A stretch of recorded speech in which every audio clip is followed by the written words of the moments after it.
हरियाणा के मुख्यमंत्री मनोहर लाल की अध्यक्षता में हरियाणा कैबिनेट की बैठक आयोजित की गई। बैठक में हरियाणा सिविल सचिवालय चंडीगढ़ में आयोजित की गई, जिसमें प्रदेश के अहम मुद्दों पर चर्चा की गई। प्रदेश के तमाम कैबिनेट मंत्री बैठक में मौजूद रहे। आपको बता दें कि बैठक में कुल 12 एजेंडे रखे गए, जिसमें से 11 एजेंडे को आज स्वीकृति मिली। इसके साथ ही रेजांगला चौक गुरुग्राम के सेक्टर 21 द्वारका के बीच बेहतर संपर्क प्रदान करने के लिए द्वारका मेट्रो रेल कनेक्टिविटी परियोजना की अंतिम विस्तृत परियोजना रिपोर्ट को भी मंजूरी दी गई।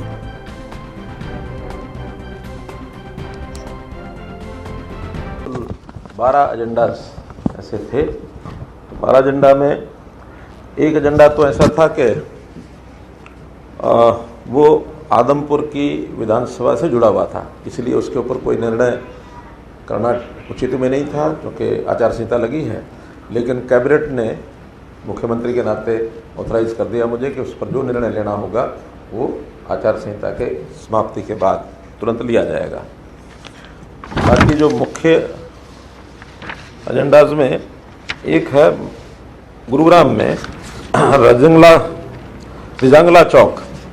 रेजांगला चौक से और सेक्टर 21 द्वारका, ये एक ऐसा रेलवे मेट्रो का एक कनेक्शन है जिसकी बहुत डिमांड भी थी, ज़रूरत भी थी, क्योंकि पश्चिमी दिल्ली के लोग जो गुरुग्राम आते जाते हैं या मेट्रो के द्वारा जो सेक्टर 21 पर पहुंचते हैं, ऐसे सब लोगों को मेट्रो से गुरुग्राम का जो एक नेटवर्क पहले से बना हुआ है, गुरुग्राम मेट्रो कॉरिडोर, जो लगभग 26-27 किलोमीटर है, जिसकी डीपीआर बन चुकी है, जो अब केंद्र सरकार के पास कई तरह की कमेटियाँ होती हैं, उसमें होकर के उस पर काम शुरू हो जाएगा। और उसी का एक कॉर्नर जो पालम विहार में रेजांगला चौक है, अगर आपने गुरुग्राम देखा हो, वहाँ रेजांगला चौक से और सेक्टर 21 के पॉइंट पर मेट्रो के साथ वो जुड़ेगा। तो एक बहुत बड़ा गुरुग्राम के निवासियों के लिए भी और दिल्ली की, खास करके पश्चिम दिल्ली के लोगों की एक बहुत बड़ी सहूलत हो जाएगी। जो एक निर्णय आया है, सुप्रीम कोर्ट ने दिया है, हरियाणा गुरुद्वारा मैनेजमेंट कमेटी का जो एक्ट 2014 में बना था, उसको सरकार ने मान्य किया है। अब वो कमेटी, चूँकि पहले केवल 18 महीने की एडॉक कमेटी बनाई गई थी, लेकिन सुप्रीम कोर्ट के प्रोसीडिंग्स के कारण से 18 महीने उसके समाप्त हो गए। उन्हीं 18 महीनों में चुनाव होने चाहिए थे, नहीं हुए। उसका एक प्रावधान अगली एडॉक कमेटी बनाने का ये हमको करना पड़ेगा, ऐसी कानूनीदों की राय थी। तो हमने उसके लिए आज एक प्रस्ताव पारित कर दिया है कि ऑर्डिनेंस के माध्यम से नई एक एडॉक कमेटी 41 मेंबर की ये बनाने का एक ऑर्डिनेंस के लिए आज प्रस्ताव पारित हुआ है।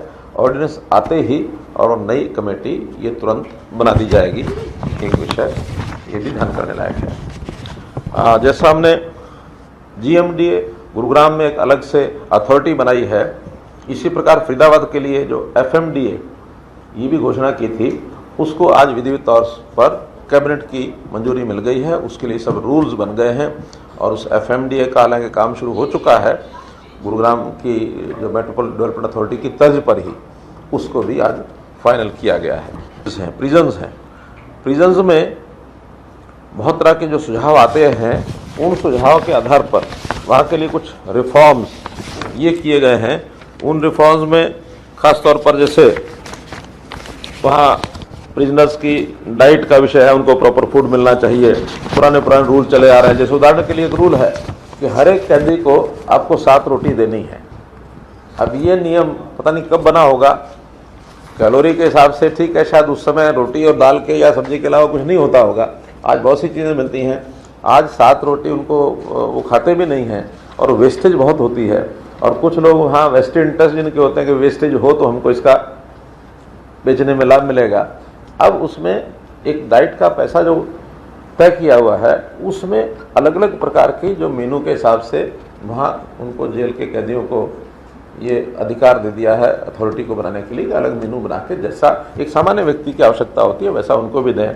कभी फल दें, कभी मिष्ठान दें, कभी खाने में मानो कभी साउथ इंडियन में देना तो वो भी दें। लेकिन विषय बजट के प्रावधान के हिसाब से उसमें एक कमेटी बना के वो दिया जाएगा। ये एक देखिए, कुछ चीज़ें ऐसी होती हैं जो किसी समय पर ध्यान में आती हैं कि किस चीज़ को कैसे लागू करना है, और लागू करने में सख्ती करने का भी अपना एक कानून के अंतर्गत बहुत से प्रावधान हैं। हो सकता है पहले लागू न किए गए हों। एडमिनिस्ट्रेशन को, हमने एडमिनिस्ट्रेशन के सामने चिंता व्यक्त की है कि ये घटनाएं बढ़ रही हैं, फिरौती की घटनाएं बढ़ रही हैं, टेलीफोन चले जाते हैं, हाउस कॉल चली जाती हैं। हद तो तब हो गई जब एमएलएज को भी फोन जाने लग गए। तो इन सारे विषयों को लेकर के एक हमारी मीटिंग जितने पुलिस ऑफिशियल, हाई ऑफिशियल्स थे उनके साथ हुई थी, DG level, ADG level, IG level के लोगों की, होम मिनिस्टर में हम दोनों लोग बैठे थे उनके साथ, और उस समय एक निर्णय लिया गया था कि ये चीज़ें समाज के हित में नहीं हैं। आप कोई भी एक्शन लो, लेकिन मैसेज इसका जाना चाहिए। अब उन्होंने प्लान बनाई है, और प्लान बनाने के बाद काफ़ी लोगों को एक प्रकार से उनको आइडेंटिफाई किया है, उनकी बिल्डिंग्स को आइडेंटिफाई किया है। अब बिल्डिंग कोई भी है, और जो किसी भी अपराधी की अगर है तो उसके सोर्सेज भी पता नहीं है।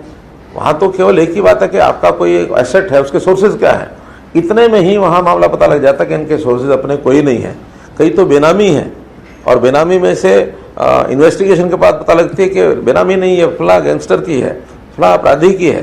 तो उसको तोड़ने का एक अभियान चलाया है। इसमें से समाज में मैसेज अच्छा है। जब तक इसका परिणाम अच्छा है, चलता रहेगा, और परिणाम मानो कोई आगे बिल्डिंग ऐसी नहीं है या इस प्रकार की गतिविधियां रुक जाती हैं गैंगस्टर्स की ओर से, अपराधी की ओर से, तो फिर वहाँ उसके बाद चलाने की आवश्यकता भी क्या रहेगी। लेकिन अपराध को रोकने के लिए जितने प्रावधान एडमिनिस्ट्रेशन के पास होते हैं, सभी वो एक एक करके लागू करते हैं। उसमें से लगने आदमी, निर्दोष आदमी इन चीज़ों के आगे नहीं बढ़ेगा, उसको डर लगता ही है। लेकिन जो क्रिमिनल्स हैं, हार्ड क्रिमिनल्स हैं, उनको आप कितना ही वहाँ जाके परेशान कर लो, तंग कर लो, उनको कोई डर नहीं लगता है। लेकिन ऐसे अपराधियों को भी अगर वो मुख्य धारा में आने के लिए तैयार हैं, तो एक अवसर सबको देना चाहिए। ह्यूमन बीइंग है, अपराधी हैं, लेकिन अपराधी होने के बाद भी हार्ड क्रिमिनल भी, हमारा इतिहास भरा पड़ा है ऐसे उदाहरणों से।